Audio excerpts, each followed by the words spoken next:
सभी छात्रों का हार्दिक स्वागत है। इयत्ता 7वीं की दूसरी इकाई का चौथा जो पाठ है शब्द संपदा, पढ़ो समझो और लिखो। इस पाठ के लेखक है डॉक्टर सूर्यनारायण रणसुभे। उनका जो जन्म है, जन्म 7 अगस्त 1942 को हुआ है कर्नाटक के गुलबर्गा में। उनकी जो रचनाएं हैं वह रचनाएं लगभग 65 पुस्तकें उन्होंने लिखी है। उनमें से अनुवाद का समाज शास्त्र तथा हिंदी कथा साहित्य और देश विभाजन उल्लेखनीय है। ये किताबें उल्लेखनीय है। उनका जो परिचय है, डॉक्टर रणसुभे जी मराठी भाषी हिंदी लेखक, प्राध्यापक, अनुवादक, समीक्षक के रूप में जाने जाते हैं। डॉक्टर रणसुभे जो है उनके बारे में वो हिंदी और मराठी भाषा के लेखक है, प्राध्यापक, अनुवादक, समीक्षक, इन रूपों में जाने जाते हैं। ये जो प्रस्तुत पाठ है, इस पाठ में क्या दिया है, किसके बारे में जानकारी दी है, वो मैं बताता हूँ। देखिए, प्रस्तुत पाठ डॉक्टर सूर्यनारायण रणसुभे भाषा के विकास और उसके महत्व के बारे में बता रहे हैं। भाषा के कारण ही मानव संस्कृति का विकास संभव हो सका है। भाषा का विकास जो है, मानव संस्कृति का जो विकास है वह भाषा के कारण ही हुआ है। भाषा सार्थक शब्दों का संयोजन है। संयोजन यानी मिलाना शब्द है संयोजन। संयोजन शब्द का अर्थ है मिलाना।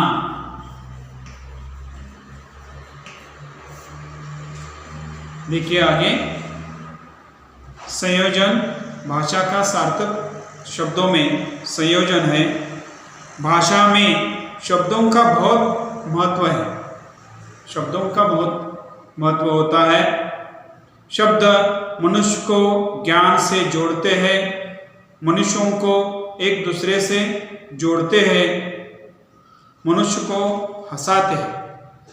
देखिए, शब्द क्या क्या करते हैं इसके बारे में भी इस पाठ में हम देखने वाले हैं। शब्द मनुष्य को ज्ञान से जोड़ते हैं, मनुष्य को एक दूसरे से जोड़ते हैं, मनुष्य को हंसाते हैं, प्रेरणा देते हैं। भाषा की समृद्धि के लिए वाचन आवश्यक है। भाषा की समृद्धि करनी है तो हमें पढ़ना चाहिए, वाचन करना चाहिए। शब्दकोश पढ़ने से ही शब्द संपदा बढ़ती है। शब्दकोश पढ़ने से ही हमारी जो शब्द संपदा है वह बढ़ती है। अब हम जो पाठ है वो पाठ देखेंगे। आदिम अवस्था से। आदिम, इस शब्द का अर्थ क्या है? आदिकाल से। आदिम यानी आदिकाल से। आदिम आदिकाल से।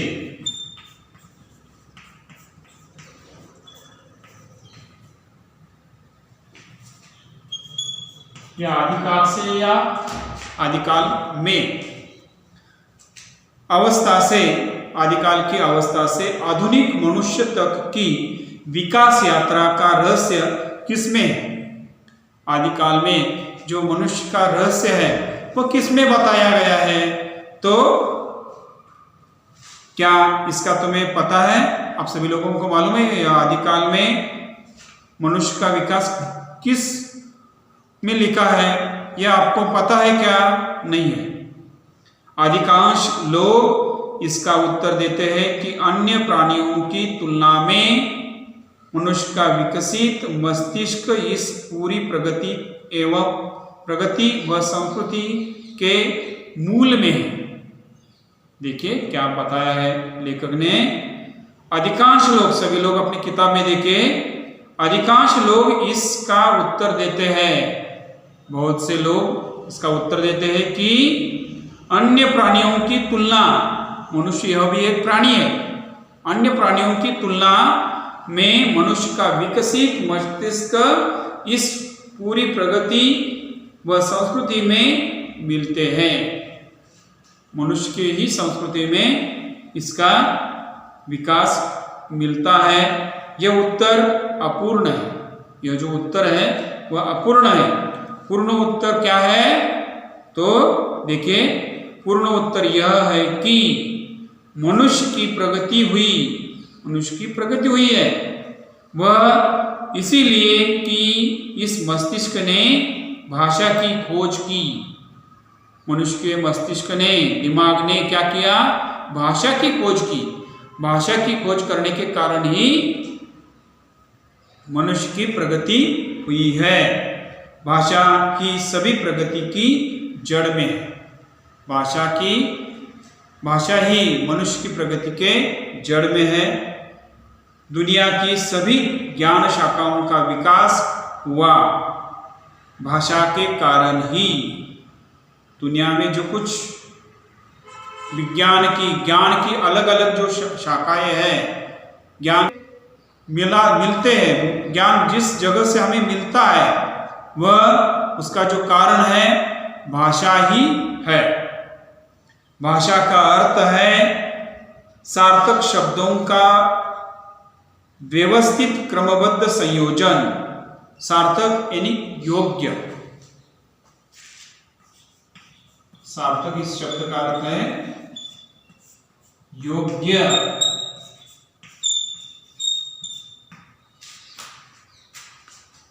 देखिए, भाषा का अर्थ है सार्थक शब्दों का व्यवस्थित क्रमबद्ध संयोजन होता है।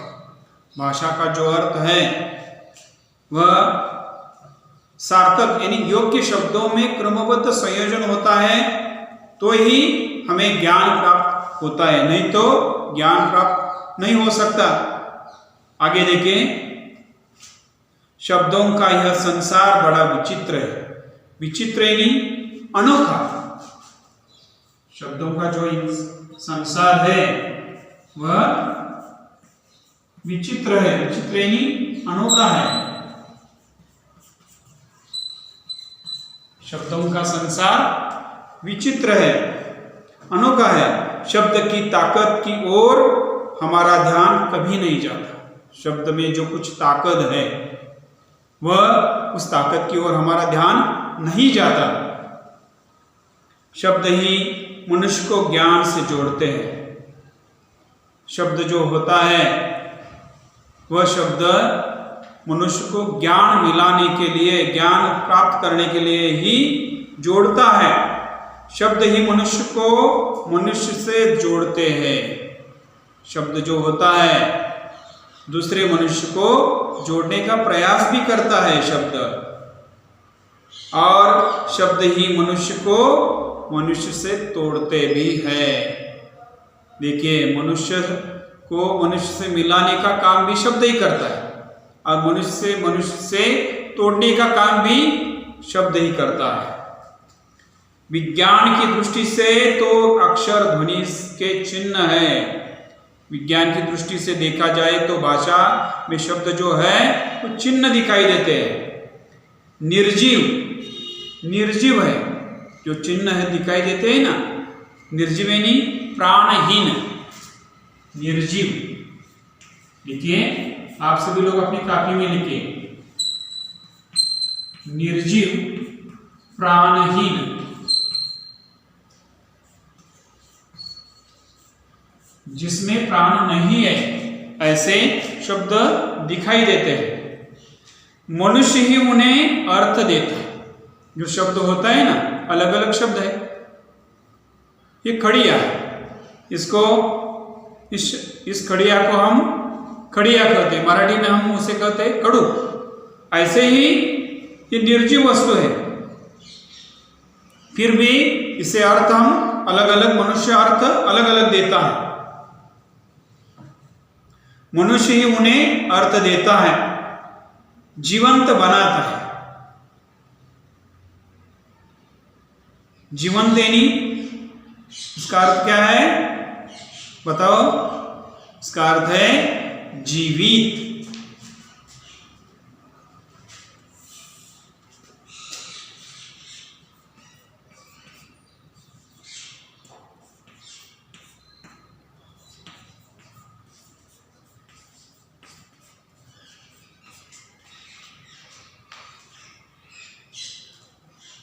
जीवित, जीवंत यानी जीवित। जब शब्द जीवंत हो जाते हैं, शब्द जब जीवंत हो जाते हैं तो फिर उनमें मनुष्य के विविध स्वभाव गुण आने लगते हैं। देखिए शब्द क्या बताया लेखक ने, डॉक्टर सूर्य नारायण रणसुभे क्या बता रहे हैं कि शब्द जीवंत हो जाते हैं तो फिर उनमें मनुष्य के शरीर में जो कुछ अलग अलग स्वभाव के लोग होते हैं ना, उनके स्वभाव के गुण, उनका स्वभाव उसमें उन शब्दों में आने लगता है।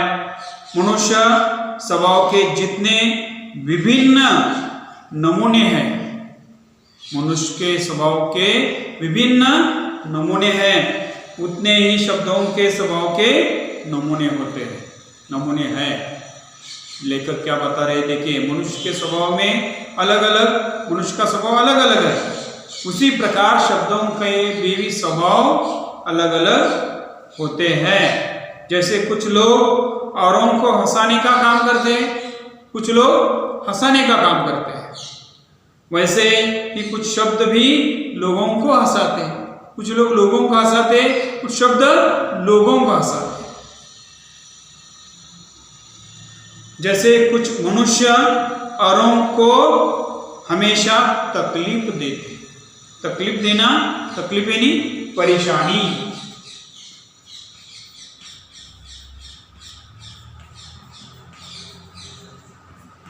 देखिए शब्द तकलीफ का अर्थ है परेशानी। कुछ लोग तकलीफ देते हैं, परेशान कर देते हैं, वैसे कुछ शब्दों के उच्चारण मात्र से सामने वाला व्यक्ति व्यतीत हो जाता है। व्यतीत होना, दुखी होना।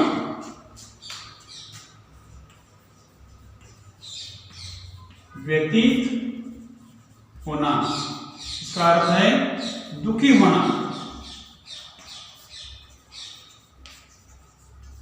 देखिए कुछ लेखक ने क्या बताया है, डॉक्टर रणसुभे जी कह रहे हैं कि कुछ शब्दों के उच्चारण मात्र से ही, कुछ शब्दों का उच्चारण करने से ही सामने वाला व्यक्ति व्यतीत हो जाता है, दुखी हो जाता है।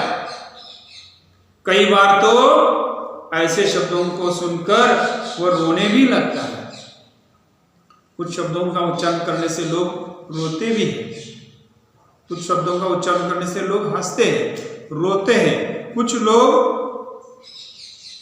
मनुष्य को हंसाने का प्रयास करते हैं।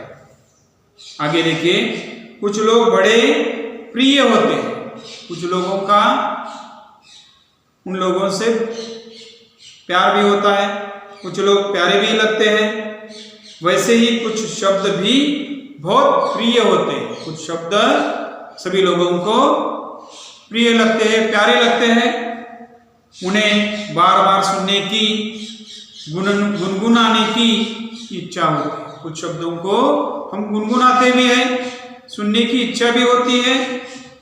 एक और कुछ शब्द धोखा देने वाले होते हैं, एक और कुछ शब्द धोखा भी देते हैं, कुछ शब्द निष्क्रिय बना देते हैं, कुछ शब्द निष्क्रिय भी बना देते हैं। निष्क्रिय यानी इस शब्द का अर्थ है, देखिए आप सभी लोग, निष्क्रिय।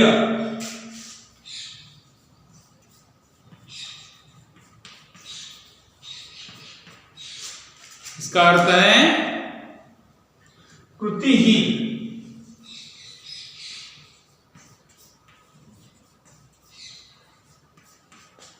देखिए किताब में देखिए सभी लोग,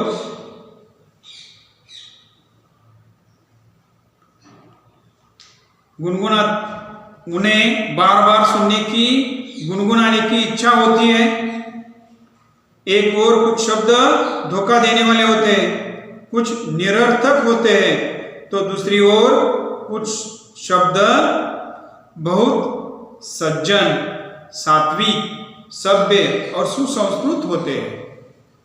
कुछ शब्द निष्क्रिय बना देते हैं, त्रुटिहीन बना देते हैं। कुछ मत करो जो भाग्य में है वह तो मिल ही जाएगा। कुछ लोगों का कहना होता है कि कुछ मत करो, मेरे में भाग्य में जो कुछ है वह मुझे मिल ही जाएगा, मैं कुछ नहीं करने वाला। ऐसा नहीं है। पाठ नंबर 36 पर देखिए,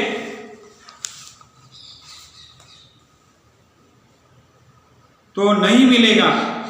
न्यूटन ने कहा है कि किसी भी काम की सफलता के लिए 90% परिश्रम की।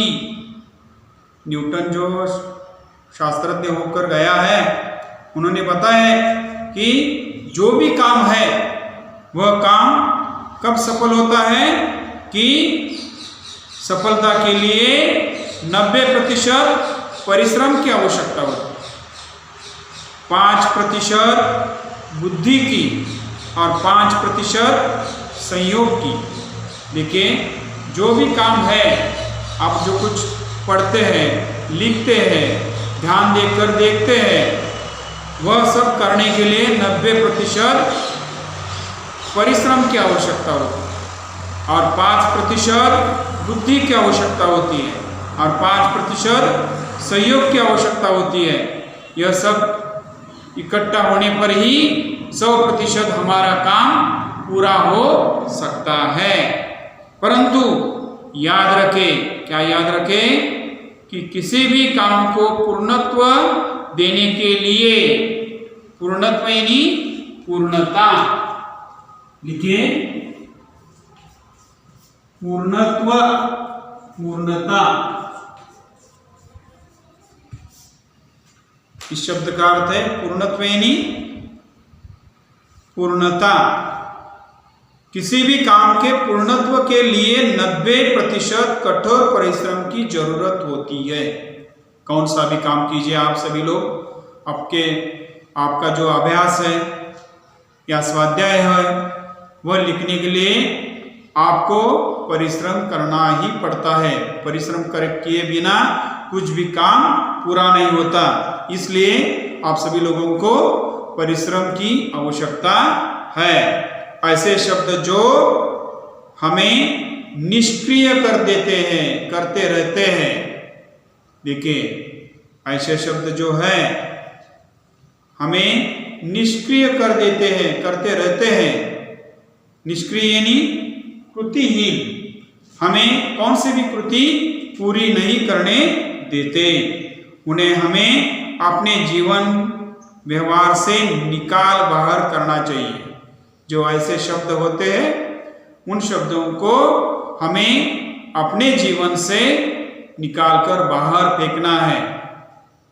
इस प्रकार आगे का जो भाग है हम कल के क्लास में देखेंगे। धन्यवाद।